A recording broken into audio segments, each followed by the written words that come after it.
नमस्कार मित्रों, मैं डॉक्टर राधाकृष्ण आपका स्वागत करता हूँ। हमारे देश में देसी गाय की कई ऐसी नस्लें हैं जो बेसहारा, जिनका कोई कोई मालिक नहीं है, इस श्रेणी में रखी गई हैं। इनमें बहुत सारी नस्लें आती हैं, क्योंकि 4-6 नस्लें तो ऐसी हैं जिनको हम जानते भी हैं, जिनको रखना पसंद करते हैं, लेकिन अधिकांश ऐसी देसी नस्लें हैं जिनको अपने घरों में हम रखना नहीं चाहते, और यदि हमारे यहाँ वो आ भी जाए तो हम उसकी तरफ कोई ज़्यादा ध्यान नहीं देते। इसीलिए उसकी आहार व्यवस्था पर भी हम ज़्यादा ध्यान नहीं देते। लेकिन यदि ऐसी नस्लों की भी यदि आप थोड़ा-सा ख्याल करेंगे, थोड़ा-सा उनकी सुध लेंगे, तो निश्चित रूप से इन्हें उपयोगी बनाया जा सकता है। इसमें पहली सावधानी तो ये है कि जो भी उनको आप आहार देते हैं, जो भी भूसा उन्हें देते हैं, उसके साथ में एक प्रयोग करना शुरू कर दीजिए। प्रयोग ये है कि जब भी आप उनको जो भी उपलब्ध भूसा है, चाहे वो गेहूँ का है, चाहे जौ का है, कई जगह तो चने का भूसा भी दिया जाता है, मूँगफली की कुट्टी भी दी जाती है।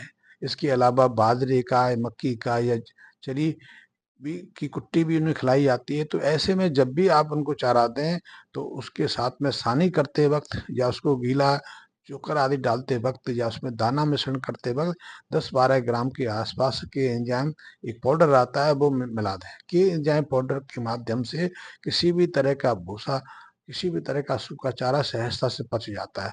पचता ही नहीं, उसके जो उपयोगी पोषक हैं, वो पशु के शरीर में उपलब्ध हो जाते हैं। ये बहुत महत्वपूर्ण है। वैसे भी सूखे चारे में पोषक तत्वों की बहुत कमी रहती है। तो ऐसे में यदि आपके पशु नियमित रूप से सूखा चारा खा रहे हैं, तो उनके शरीर में बहुत सारे पोषक तत्वों की कमी हो जाती है।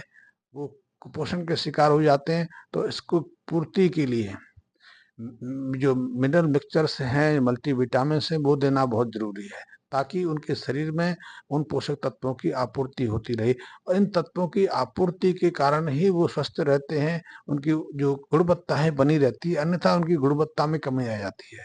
उनका वज़न घट जाता है, हड्डियाँ झाँकने लगती हैं, शाइनिंग समाप्त हो जाती है, बाल झड़ने लग जाते हैं, दाँत झड़ने लग जाते हैं। तो ऐसे में उनमें ये लक्षण प्रकट ना हों, तो भूसे में 10-12 ग्राम के आसपास के एंजाइम मिला दीजिए। नियमित रूप से उनको मल्टी मिनरल्स देते रहिए, मल्टीविटामिन देते रहिए, और महीना, 1.5 महीना, 2 महीने के आसपास जब भी आपको समय लगे, जब भी सुविधा हो, तो अपने पशु को, यदि वो दूध देती है या नहीं भी देता है, तो भी कैल्शियम जेल पिलाते रहें। इससे उसके शरीर की जो पोषक तत्वों की आपूर्ति सहजता से हो जाती है। क्योंकि पोषक तत्वों की या कुछ खास खनिज तत्वों की शरीर में कमी होने से उसकी कई जैव रासायनिक क्रियाएं प्रभावित हो जाती हैं। उसकी दूध की मात्रा घट जाती है, दूध की क्वालिटी घट जाती है, यहाँ तक कि उसकी प्रजनन शक्ति पर भी इसका प्रभाव पड़ता है। उसका जो आहार है सही से पचता नहीं। तो ये हमें प्रयास करना चाहिए।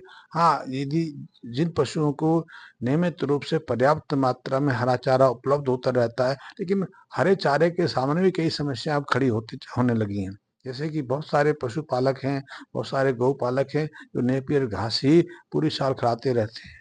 तो नेपियर घास के साथ भी एक समस्या देखी गई है कि वो कई साल तक एक ही खेत से खिलाते रहते हैं, और साल में उसको कई बार काट लेते हैं, 4-6 बार तो काटते ही काटते हैं। तो एक ही स्थान पर नेपियर घास के लगे रहने से पहली बार में जो उसमें पोषक तत्व रहते हैं, उन पोषक तत्वों की मात्रा में, और 5-6 बार काट चुके जो नेपियर घास है, उसकी पोषक तत्व की मात्रा में कम से कम 30-35% का फ़र्क आ जाता है। क्योंकि पहली बार उसमें पोषक तत्व, उसमें खनिज तत्व काफ़ी अच्छी मात्रा में रहते हैं, लेकिन जैसे-जैसे वो पुराना होता जाता है, उसमें पोषक तत्व की कमी होती चली जाती है। उसमें कैल्शियम, फास्फोरस तक घट जाते हैं। तो ऐसे में पशु को उसकी आवश्यक पोषक तत्व उस नेपियर हरी घास से भी उपलब्ध नहीं होते। इसलिए हमारे यहाँ परंपरा रही है कि सीजन आते हैं, तो सीजन के हिसाब से हम हरा चारा भी उपलब्ध कराते हैं। कभी उसे हम चरी देते हैं, बस्तरीन देते हैं, हम उसे कई जगह तो मैंने देखा है उसको, ये आप रिज़का देते हैं। गेहूँ, चने जब खेतों में लगाए जाते हैं, तो जब वो 4-6 इंच के हो जाते हैं, तो काट के वो भी खिलाए जाते हैं। चने, जो हरे चने होते हैं, वो भी दिए जाते हैं। सरसों कच्ची खिलाई जाती है।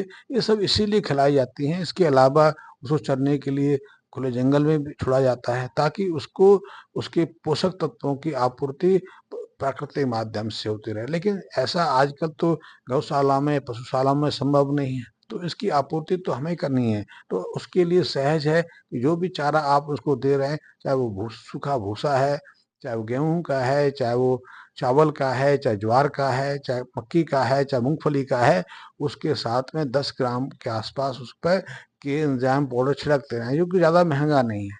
120-25 ग्राम के आसपास जो आधा किलो के आसपास ही मिल जाता है, तो उसका प्रयोग करते रहें। और जो पाउडर है, इसमें कई ऐसे एंजाइम हैं जो ऐसे सूखे चारे को भी उनके लिए उपयोगी बना देते हैं, सहज पचनीय बना देते हैं। इसमें ट्रेस मिनरल्स भी रहते हैं। ट्रेस मिनरल्स यानी कि अति दुर्लभ खनिज वो हैं जो शरीर के लिए बहुत आवश्यक है, शरीर की बहुत सारी क्रियाओं को प्रभावित करते हैं। खून में जैसे कि लोहे की आवश्यकता होती है, लोहा को इसको किलो 2 किलो की आवश्यकता नहीं है, उसे मात्र कुछ मिलीग्राम की आवश्यकता है। पूरे शरीर के अंदर ही 2-3 ग्राम के आसपास आयरन रहता है, लेकिन ये 2-3 ग्राम आयरन भी पशुओं के लिए और हमारे लिए इसमें बहुत आवश्यक है। तो यदि ये इस आयरन की कमी हो जाए, लौह के तत्व की कमी हो जाए, तो हमारे शरीर में खून की कमी हो जाती है। पशुओं के शरीर में यदि खून की कमी आ जाए, तो उनसे दूध उत्पादक क्षमता घट जाती है, वो बच्चों का सही विकास नहीं कर पाते हैं, वो शिथिलता अनुभव करने लगते हैं, हाँफने लगते हैं, पीले पड़ जाते हैं। जैसे हमारे हमारे अंदर यदि खून की कमी हो जाए, एनीमिया हो जाए, रक्ताल्पता होता है, तो कितनी समस्या होती है। यदि स्त्रियों में रक्ताल्पता यानी कि एनीमिया की समस्या हो जाए, तो उनको भी गर्भपात हो जाता है, गर्भ ठहरता ही भी नहीं है। तो ऐसे में अति दुर्लभ जो खनिज तत्व हैं, वो भी बहुत महत्वपूर्ण है। कुछ विटामिन भी बहुत महत्वपूर्ण है। यद्यपि गायों को अतिरिक्त विटामिन की आवश्यकता नहीं, यदि उसको पोषक आहार उपलब्ध हो रहा है, क्योंकि उसके पेट के अंदर ही कई ऐसे जीवाणु की कॉलोनियास रहती हैं, जीवाणु का वर्ग रहते हैं कि वो बहुत सारे विटामिन्स को स्वयं उत्पन्न कर लेते हैं। इसके अलावा उसमें कई और महत्वपूर्ण पदार्थों को संश्लेषित करने की, निर्माण करने की क्षमता रहती है। लेकिन जब उसको पर्याप्त मात्रा में पोषक आहार ही नहीं मिलता, तो फिर उसको समस्या ऐसी सामने आती हैं। तो यदि इस समस्या का निदान करना है, तो आपको बात इतना करना है कि महीने 2 महीने में उसको कैल्शियम जेल देते रहें। आहार के साथ में, भोजन के साथ में दाना मिश्रण देते रहें, कुछ चोकर है, चूरी है, वो देते रहें, खली देते रहें। साथ में आप ये केएंजाइम पाउडर देते रहें। कभी यदि आप पे हाथ लगे तो कैल्शियम जेल देते रहें। इससे ही देखेंगे कि आपके पशु की, आपकी गाय की जो उत्पादक क्षमता है, कितनी अच्छी प्रभावित होती है, कितनी अच्छी विकसित होती है, और वो सहजता से दूसरी क्रियाओं को भी